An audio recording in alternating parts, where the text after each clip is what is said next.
This is Here's How, Ireland's political, social and current affairs podcast, presented by William Campbell.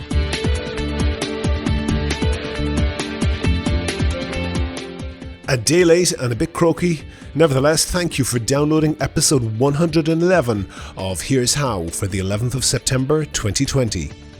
Let's talk about the ups and downs of local government.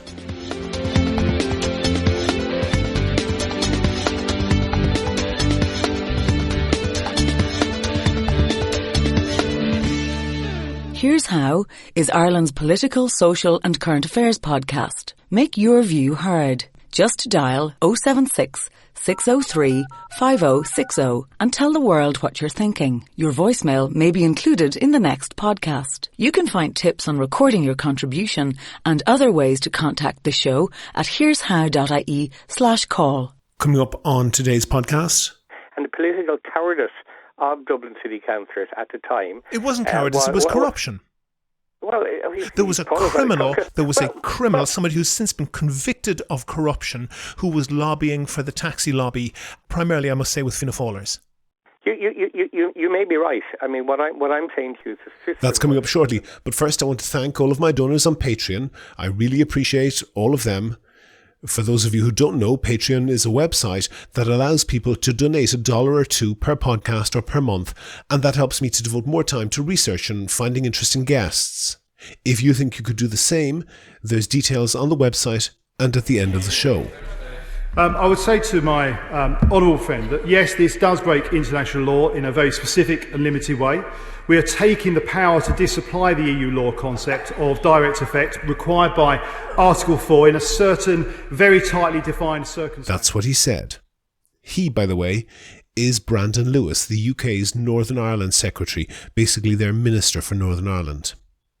What he's announcing there is the UK government's shirking from the treaty that they signed last December for them to withdraw from the European Union.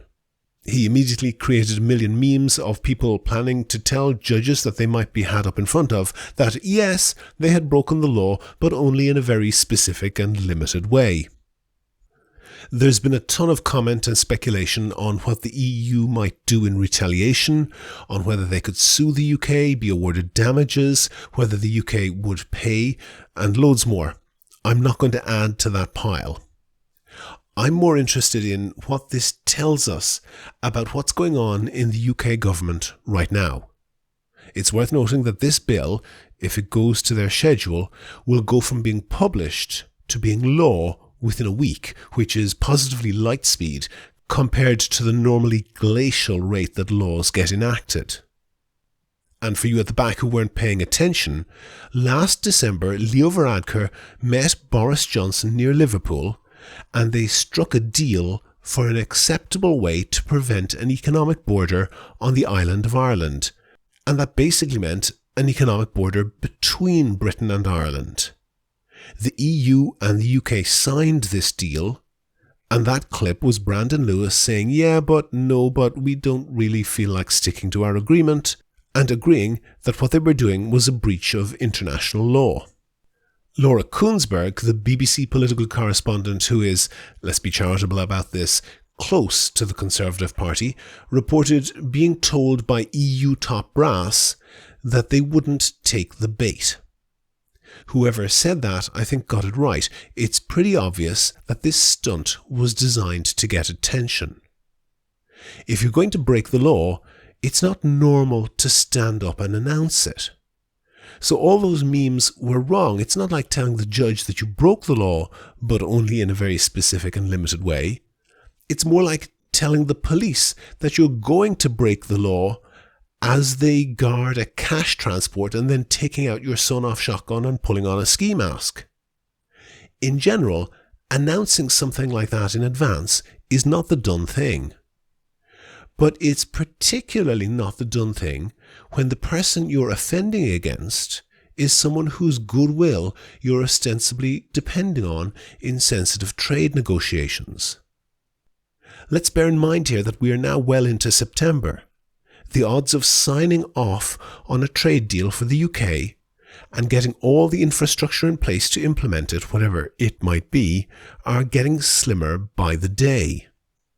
The EU are threatening to cancel the trade talks if this law isn't taken off the table. They could hardly do anything else. You can't exactly negotiate the next treaty while the other side are off boasting how they're not keeping to the last one. The whole purpose behind negotiating a deal is that not doing so has consequences. Not least, by the way, risking the supposedly important trade deal with the US.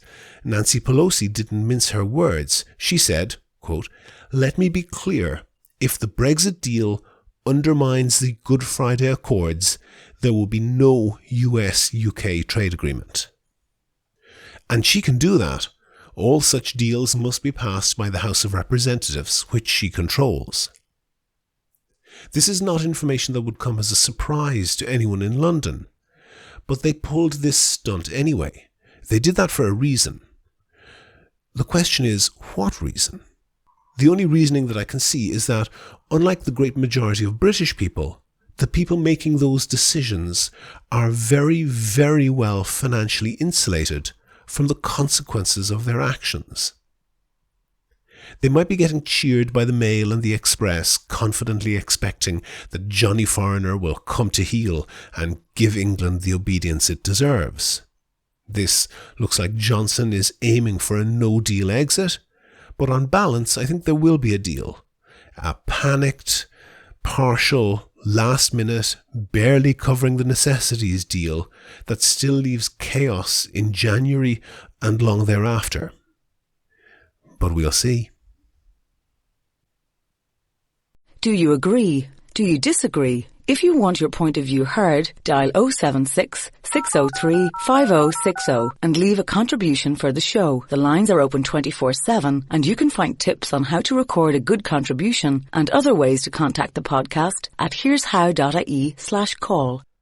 On the line I have Dermot Lacey. Dermot is a Labour Party councillor on Dublin City Council, and he's noted for his staunch promotion of local government in Ireland. He's so dedicated to it that even though he's been on the City Council since God was a child, he's probably the only councillor of that length of service who's never run for the Dáil. Now, we're going to talk today about the role of local government in Ireland, and I should lay my cards on the table. I think that Irish local government is a cesspool of corruption, inefficiency, bureaucracy and stupidity, present company accepted. So, Dermot, now that you know you have a completely neutral and unbiased presenter, how would you make the case for local government in Ireland? Well, first of all, I don't agree with you, and I lost a little bit of your intro, but I don't agree with you that local government in Ireland is corrupt. I think, there were elements of... Put a pin in that, we'll come back to it. There were some wrong decisions taken earlier, in the 1970s by a very small number of councillors. But in general, I believe that local government in Ireland, in terms of the elected representatives, are people who try to do their job as best as they can. I think it is inefficient. I think it could be given more powers. I think it is weak. I think there is too much power at executive level. And I think that the overhanging hand control of the Department of Housing, Planning and Local Government is a real problem. So what should we do? We should do what we keep on saying we want to do in the European treaties, and that is to devolve power to the lowest possible level. We should give elected representatives the power to do the job that most of them want to do.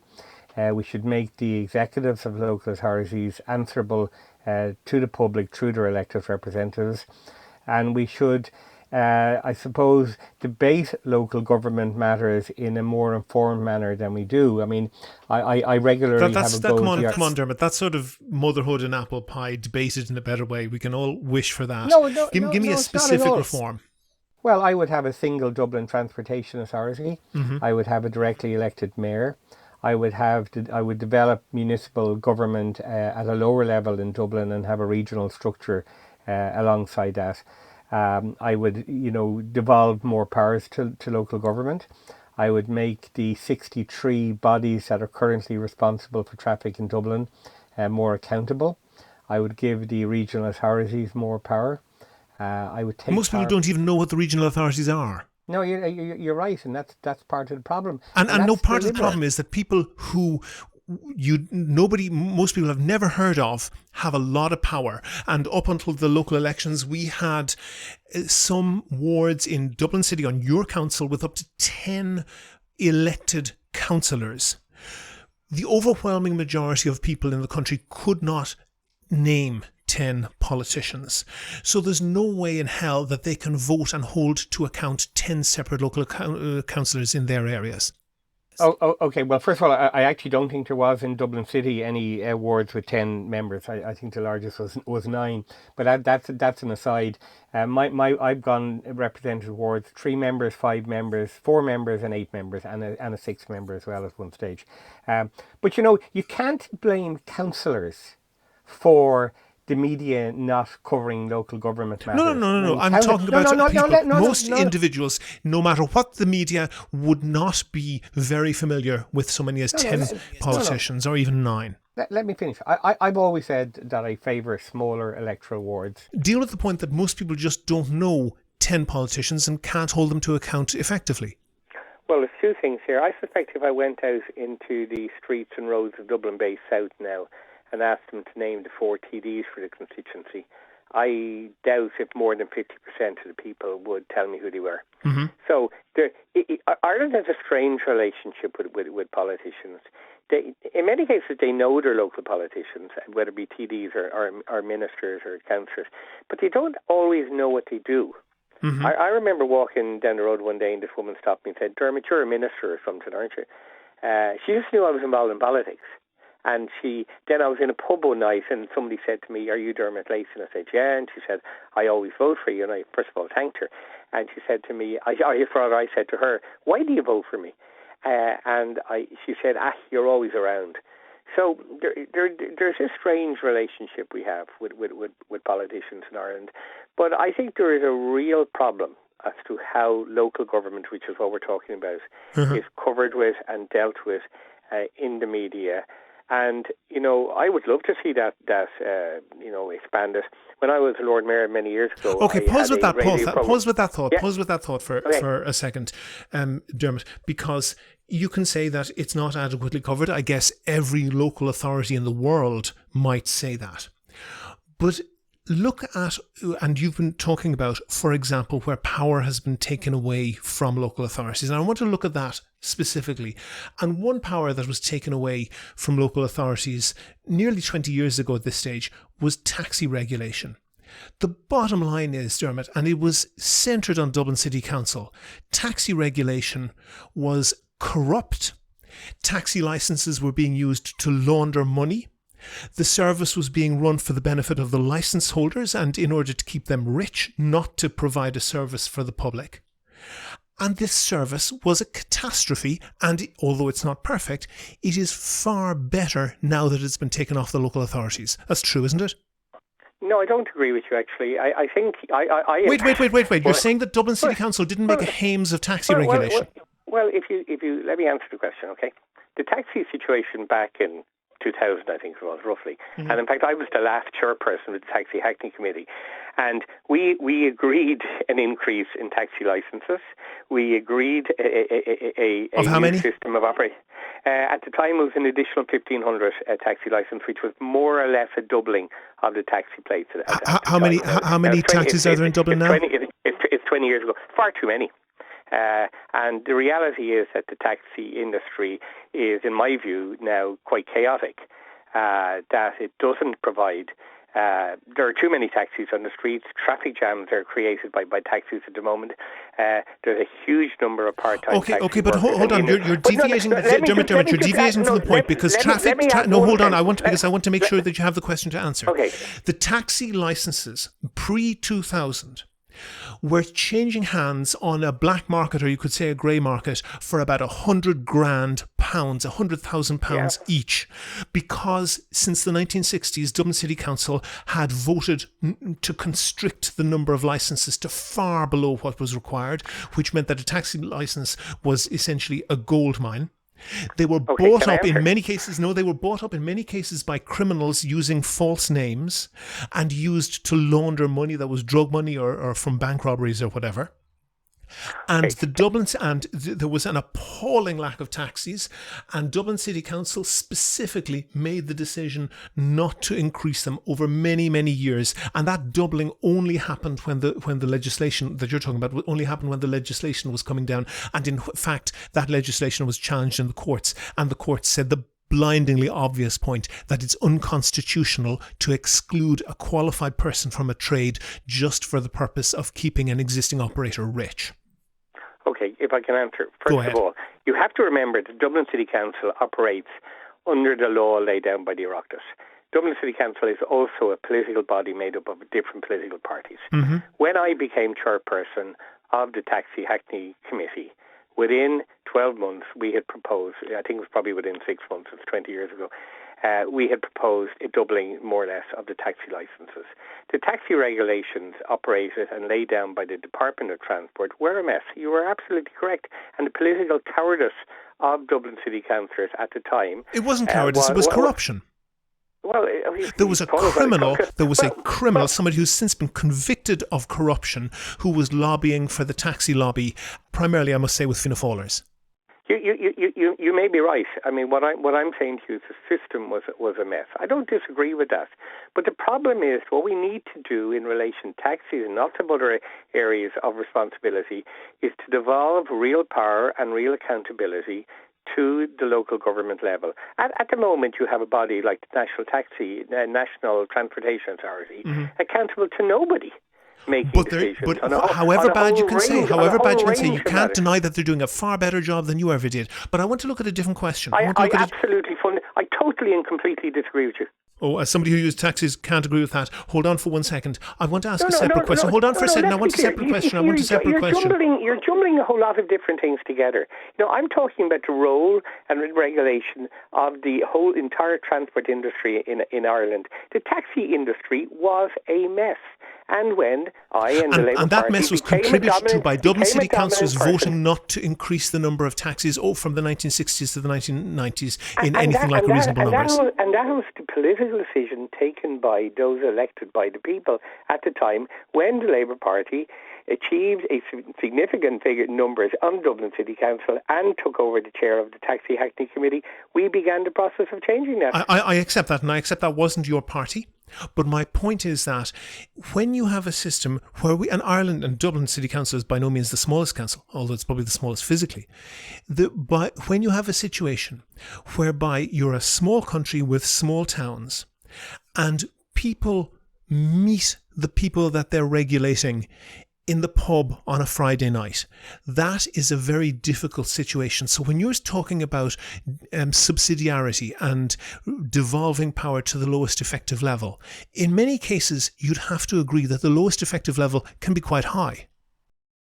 Yes, I'm not proposing that Dublin City Council should run the country. I'm proposing that Dublin City Council should be able to develop plans that are in the best interests of the Dublin region, the Dublin city area, the people of Dublin, and the best interests of Dublin.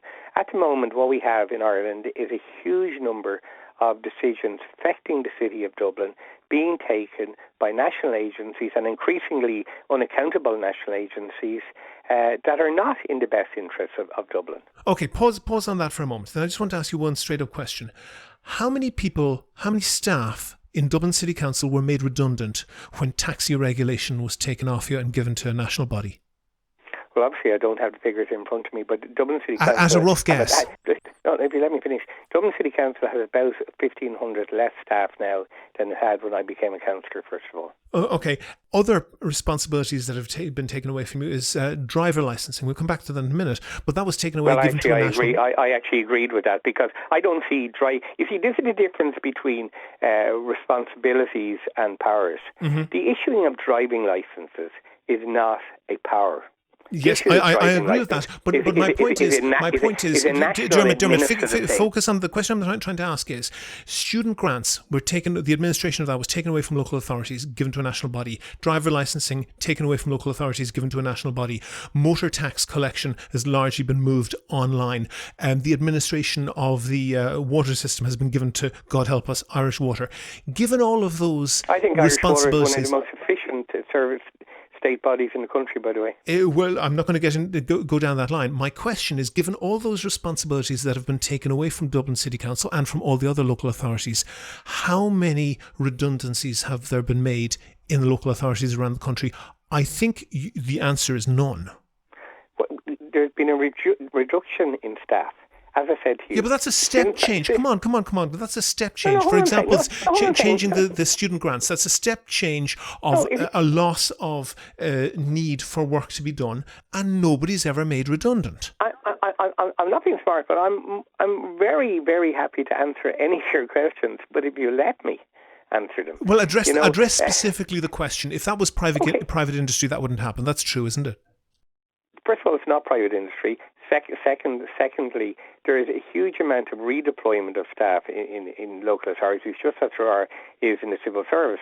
What we have in Dublin City Council, as I've said to you, is approximately, and I don't have the exact figure, approximately 1,500 less staff now than we had when I became a councillor. How many? And that has largely taken the form of reduced numbers in the in parks and roads and sweeping and so forth.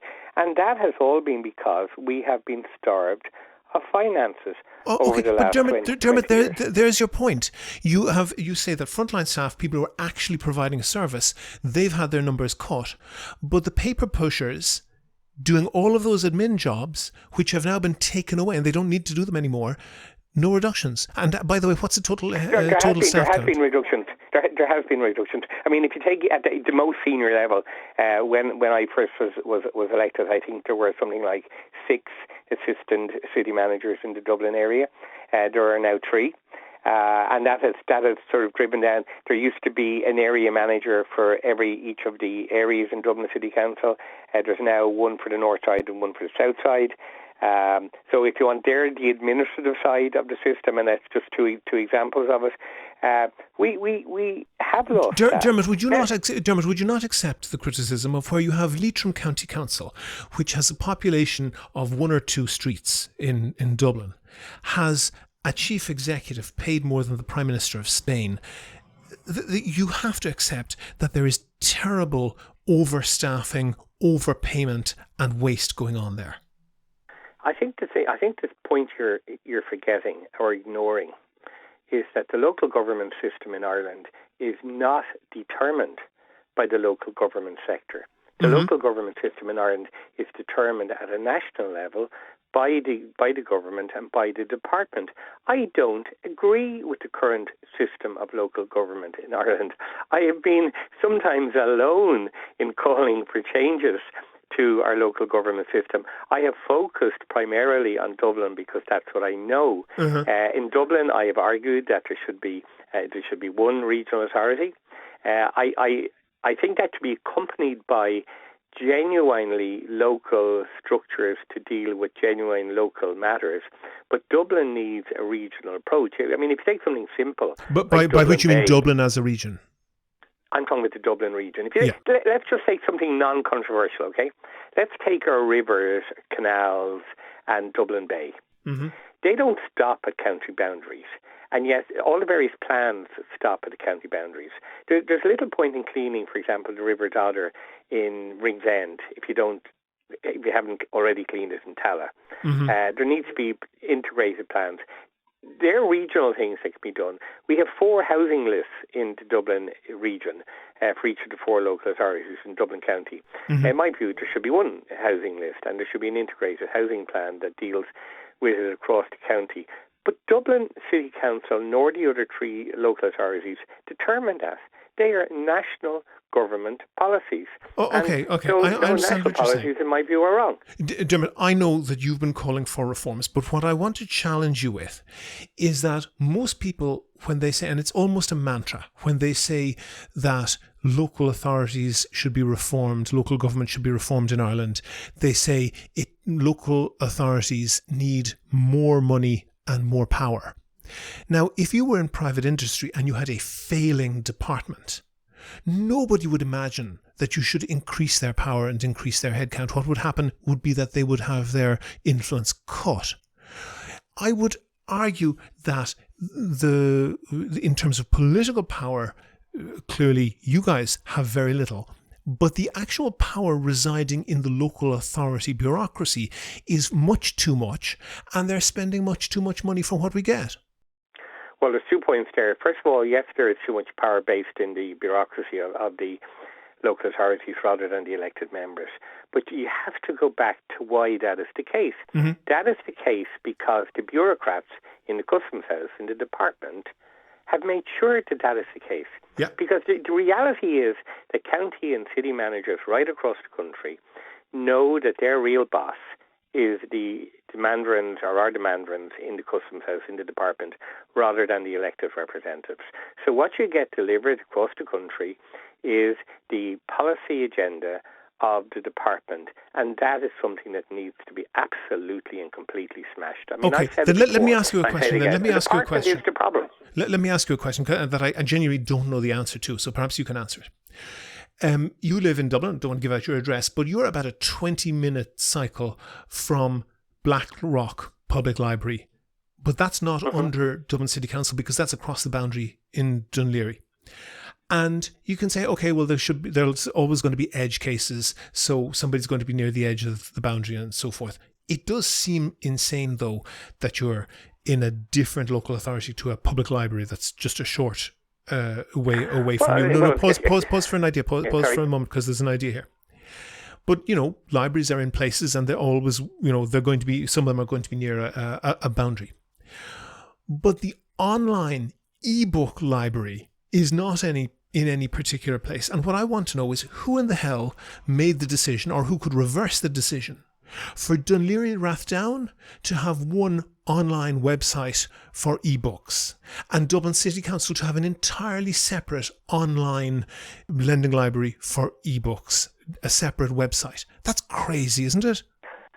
Okay, three different points there. Okay, no problem with my address going out. It goes out on tens of thousands of leaflets every year. Okay. On every letter I send out so people know it. Secondly, not alone do I live close to the border, but my back garden wall is actually the border of Dublin City Council. Okay, but probably your nearest library is in Blackrock. Yeah, so, look, well, my nearest library is actually the very wonderful Pembroke Library in Ballsbridge.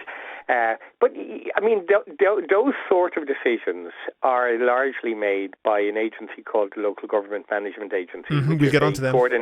Which is the coordinating body of the city and county managers. It's not answerable to councillors. Despite the fact that we fund it, it is a department and managerial controlled body. It's not something that we have a decision on. Councillors, I think, address the specific point. Would you be able to go into some committee or into the council and say we at least the 4 local authorities in Dublin should just pool resources and have one online website for ebooks? Yeah, the answer is sort of yes. Okay, in that there is an arts, culture, recreation, what's called Strategic Policy Committee, in which people can table motions of that sort. My own view is that the Strategic Policy Committees were established by the department in order to give something for councillors to do rather than to give us any real power. So the answer is yes, there is a forum for councillors to raise such issues. I don't believe it has sufficient powers to force it through. And nobody's ever made the effort, has they? Well, I have. I mean, I've published letters, try to unify the online libraries, papers, lots of different things to try and push the issue of more tangible, real power. I mean, one of the reasons why but on that specific issue, you have to agree. It is insane that you have 4 separate websites for Dublin. I think it would make far more sense to have one. Far more sense. And it's not. And what you're saying is, and this was the question that I didn't know the answer to. It is not within the power of, say, Dublin City Council and Dunleary Rathdown Council to get together and say we'll make one website and make it better. It would be within the power of the management of the 4 local authorities to do it. No, I mean it would be within the power of councillors to raise it as an issue. Okay. And perhaps it has been. I haven't been a member of the Arts Committee for a long time. But it would be within the power to raise it, but the decision on such would be taken by the executive. Okay.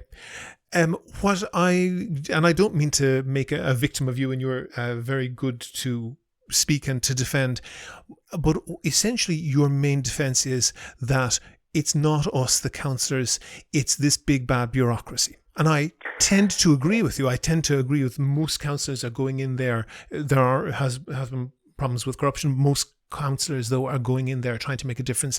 And as one other councillor, one of your colleagues, said to me, who works in the private sector, everything works the way it should, it goes into Woodkey, and it's like running through honey. That's kind of inevitable when you have nobody ever sitting down to say, well, how big should a council be? You know, how much of an area, how much of a population it should cover. And we have Fingal with 500,000 people in North County Dublin, and we have Leitrim with 30,000 people. And if you're talking about having decisions taken at the lowest effective level, which is it? 500,000 or 30,000 people? It's different in different circumstances. I mean, I think the counties were created basically to put all the fields of one lord into the same county, and they have no relevance to pretty much anything else other than perhaps GAA. Okay, but let me answer. Yeah. And you've sort of half answered it yourself. I mean, the county is important in Ireland. I mean, that's just a reality. However, you can have cross-county structures. You could have a situation where there was a Sligo Leitrim Regional Council. Mm-hmm. You sort of have it now in the ETB structure, which has been where they were reduced from, I think, 33. ETB? Education Training Board, the old VCs, who were reduced from, I think, 33 vocational educational committees to now, I think, 16 education training boards. And they cross the county structures, like you've Carlow, Kilkenny, you've Wicklow, and Kildare, I think it is, and so forth. So there's a lot of joined up bodies. And yes, we probably do need more of those across the country. But in a way, I come back to the local element of local government. I don't want to tell Leitrim how Leitrim should be run. But I do believe that somebody needs a fair idea. Yes, you do. But let Leitrim have that chat. At the moment, the chat isn't even held. It only takes place, in my view, in the department. Oh, okay. Well, then let's go for an area. Dermot. Let's go for an area that was specifically the responsibility of councillors, that was done exactly by the elected councillors. During the boom, we had massive building, and planning zoning was set by the councillors, and you had rural councils in places like Leitrim and Monaghan and so forth, zoning so much land that they could have rehoused their entire population 5 and 6 times. And that happened because either they were being paid off, which they were in many cases, or probably in more cases because it was their friend and they just didn't want to be mean to their friend, so they rezoned his farm for what is now a ghost estate. The bottom line is that those decisions are actually being taken much too close to the ground, aren't they? Well, let's take it in two parts, okay? Let's deal with Leitrim and then let me try and deal with Dublin, okay? Yep. I think decisions were taken, first of all, very inappropriate decisions and planning grounds were taken. That's the understatement of the year. No, I'm agreeing with you, but I'm trying not to be hyperbolic about it. Very 5 wrong. times the population. I'm not being hyperbolic. Monaghan could have rehoused their population 5 times. Look. Let's be clear. Yeah. The drive in relation to that was led by the Taoiseach and the finance minister of the day. This drive to build at any cost, anywhere, to facilitate development, to facilitate developers, was a national, policy driven from the very top by those people in government. And facilitated by local councillors. It's not something that I support. I support proper planning. If you look at, for example, the development of the Dublin Docklands. No, don't get off the topic. Don't get off the topic. You say you support proper planning. You support proper planning. That means having a good distance between the guy who wants to make a quick buck turning his farm into a housing estate and the person who decides whether that's appropriate or not. If it's his neighbour or if it's his friend, it's very hard for them to make an independent decision. No, I'm sorry. I don't agree with you. I've seen appalling decisions taken by planners and officials and in inside quotes professionals in relation to planning. There has to be a mix of local knowledge, local understanding, local realities, and professional planning decisions. Planners are not gods, and planners have made goddamn awful, I agree. Decisions. What you need to do is to bring together a situation in which that local knowledge, that local skill, that local awareness is brought to the attention of the planners so that a good, proper planning decision is taken. Planning decisions in Ireland, by and large, were made by the planners, by the officials, by the executives. But the zoning was voted through by councillors. No, you're dead right, and I'd long, made that, continue, because it's the local knowledge that they bring to the table. But the planning decisions based on the submissions from developers were made by planners, and planners were more than capable of turning down planning applications that were not suitable. Less than a quarter of a mile from where I'm sitting now, planners gave permission for 210 apartments on a floodplain along the River Dodder. I then appealed it as a councillor, which I had to pay, because there was two planning applications involved, €400 to defend the development plan against appalling decisions made by planners. So let's not sort of say that all decisions made by the elected, uneducated planning councillors are wrong, and all the decisions. No, I'm not saying they're all wrong, Dermot. I'm not saying they're all wrong. What I'm saying is that there is a higher vulnerability. I'm actually not too sure if that's true, and that's being honest with you. Okay, let's pause that then. And we mentioned the online ebook libraries, and every council in Dublin and every other council in the country almost having their own separate website for that. Now, if you look to private industry, if you want to ring up to get your Sky package changed, or if you want to ring whatever, they will not have one call centre per county. They barely even have one call centre per country. Isn't it just crazy that you have so much localism that has no benefit? Is there any way around that? The answer to both questions is yes and yes. I think there's a difference, and I think it's important to separate these two. There's a difference between services and powers. And services should be provided on a shared basis as much as possible. The driving licence one is an example. I think the library service is increasingly cooperating. I mean, it may not be a fully integrated service, but it is increasingly cooperating, which you heard a lot about during COVID. But then you get to the question of powers, and I think powers should, as far as possible, be taken at a local level by local people. Well, and would you trust people who can't manage the services to take on the powers? You see, the problem at the moment is one of the reasons why we have failures in the provision of some services is that the people providing them aren't particularly accountable to the elected representatives who are elected to challenge them and serve. So you have, for example, and I just have to stick with Dublin because it's where I know best. You have, for example, the 63 different agencies responsible for traffic in Dublin, all making decisions in their own way, and mainly for the good, even if it's their good, but it's mainly for the good. But very, very few of them are then accountable to the councillors who have to go out knocking on the doors, talking to the people about those issues. And people ask, why do we not have more X, Y, or Z? And very often I'm not able to say why, because the X, Y, or Z is provided by a service or an agency that's not accountable. Okay. Then I want to go to a specific example. And you mentioned the LGMSB, I think it's called. It's a very awkward acronym. The Local Government Management Agency. Yes, local government management and local government management services, and they take on some things. And my thesis essentially is that where you have services that are being provided badly, that's a kind of a red flag, and that doesn't tell me that you should give those people, when they're doing the current job badly, that you should give them more powers. And I think, I think you're wrong. I think that the councillors, the actual elected councillors, got away with murder over the crash, and in particular over the ghost estates, because they shared, not exclusively, but shared a large section of the blame for those type of very, very poor zoning decisions. But I looked into the LGMS, and if you were running that Sky call centre, I think it's in Fermoy, you would have very, very clear targets on how you run that. And I happen to know professionally that in a call centre, typically the target is that 95% of calls should be answered within 20 seconds.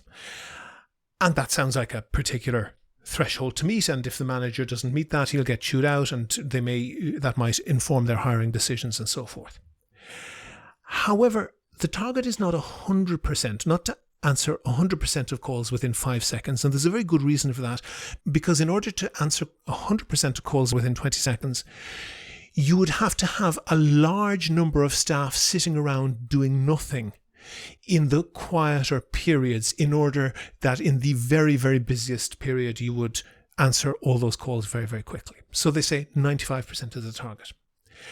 And that's called a KPI, a key performance indicator.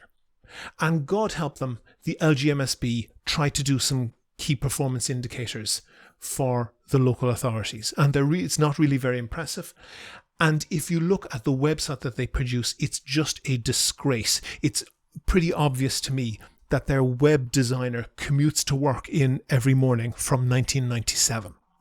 Because what you have, instead of figures that could very easily be thrown into a database and just shown up on screen, you have to download Microsoft Word documents that are 100 and 200 pages long, that have word tables and so forth in them. But I came across one, and this is time taken to process driving license applications. And they say, what percent do you achieve on the day they arrive? What percent do you achieve on the second or third day, the fourth or fifth day, and so forth? And Dublin City Council does pretty well. It processes 77% of the applications on the day they come in, and most of the rest on the next day. So that's, you would think, pretty good. But if you look at Kerry, it's also true of Cork County Council, Limerick and Wexford. Kerry is the most extreme example. They process 100% of their driving licence applications on the day that they arrive. Now, I know that this is bursty. Some days they will get a lot more applications than others. And I'm wondering if they can do all of the work on the same day, on the busiest day. That really indicates to me that there's a lot of staff sitting around there doing nothing. And it's actually also true of processing motor tax renewals. Motor tax renewals are extremely bursty. There's a huge amount of them in January and then almost none in November, December. And where councils can do 100% of the bursty work on the first day, that really indicates a huge amount of inefficiency, doesn't it? Well, let me try and answer. You make a lot of reference to the private sector, which is fair enough. But there are a couple of key distinctions, okay? The first is that within the private sector, a business has a target market and knows what it's aiming to sell or to, provide a service for. Mm-hmm. Within the local government structure, there are a multiplicity of types of clients, and that can cause a difficulty from time to time. But the bigger issue, if I was on the board of Dublin City Council PLC or CLG, whatever it is now, mm-hmm. I would have a say in who the chief executive of the company was. Mm-hmm. If there were staff failings and staff, problems, I would, through the CEO, have a role in the board of saying, look, that department isn't working. The guy or woman who's in charge of the department is just a walking disaster. It can't happen, can't work, not delivering. But under our system of local government, the chief executive officer is essentially appointed at departmental level, not at Dublin City Council level. Mm-hmm. And we have no say over the staffing situation within the council. And if we were to comment on any sort of staffing matter, there would be blue murder. I mean, about 2 months ago. Dermot, is this a very long-winded way of agreeing with me that there is gross inefficiency?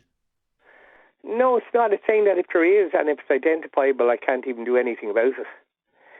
I come back to this. You see, there's a fundamental misunderstanding of the role of the executive side of local government in Ireland. Mm-hmm. The executive side of local government, in my view, is the arm of the department at local level. Mm-hmm. It's not the local level arm in the department. So instead of Dublin City Council being the advocate, the constant advocate for what is right and best for Dublin.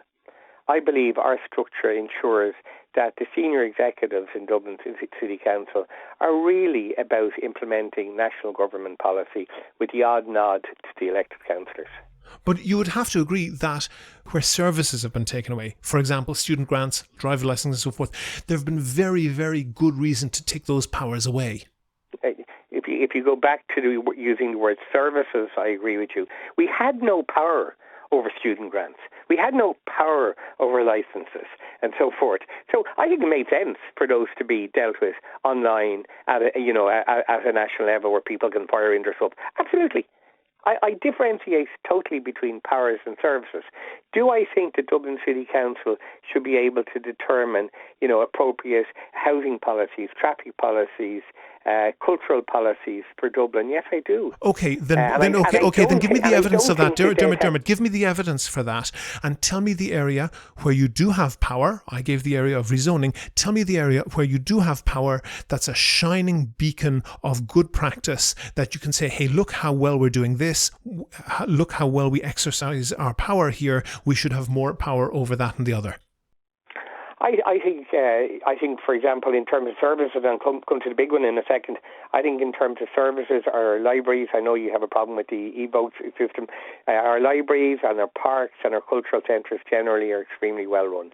The big area where we need to have more power is on housing policy, the delivery of housing. In the estate that I live in, we built recently 19 new social homes. Mm-hmm. There was no planning objections. The land was owned by the local authority, and yet it took 8.5 years to get that through the department. The centralising control of the Department of Housing, Planning and Local Government is one of the most destructive aspects of Irish life. And I say it again and again and again, that power has to be smashed. They are the problem in stopping the delivery of housing in this country. They are not the solution. Allow local authorities to build again what they did in the past. And yes, people will point to social problems, and there were social problems, but in the hundreds of thousands of good quality local authority housing that was built in the 30s, 40s, 50s, 60s and 70s, we delivered on housing. In the early 80s, there was actually very slow time in which you had to wait to get a house. Now, since power was transferred to the national level for responsibility for housing, we are not being able to deliver because the bureaucracy of the department is causing delay after delay after delay. So give us back to power in relation to housing. Give us power in relation to traffic. Give us power in relation to Dublin Bay. Do you know, for example, the canals in Dublin are governed by Waterways Ireland based in Enniskillen? We can't even get the pathway on the canal swept without going through the All Ireland Waterways Ireland institution. That's daft. It makes no sense whatsoever. Dermot Lacey, long-time Labour Party councillor on Dublin City Council and advocate of local government, thank you very much for talking to me. Thank you. If you liked the Here's How podcast, please rate and review the show on iTunes and other podcast providers. Share it on Facebook and Twitter. Tell your friends. But most of all, make your views heard. Call us on 076 603 5060. Go to the website for sources and references from the show. And while you're there, you can like the show on Facebook, follow the show on Twitter at Here's How Podcast, and follow Dermot Lacey at Lacey Dermot, and get in touch with me if you can suggest a guest or a topic for a future show. And thanks again to all the patrons on Patreon. Their donations allow me to devote time to researching and finding interesting guests. And if you could do the same as them and donate $1 or $2 per podcast or per month, please go to patreon.com/Here's How. That link is on the website. Also there you can find out how to subscribe to the podcast for free on your computer, on your phone or by email. All that information is at www.here'show.ie. The Here's How podcast is produced and presented by me, William Campbell. Thank you for listening.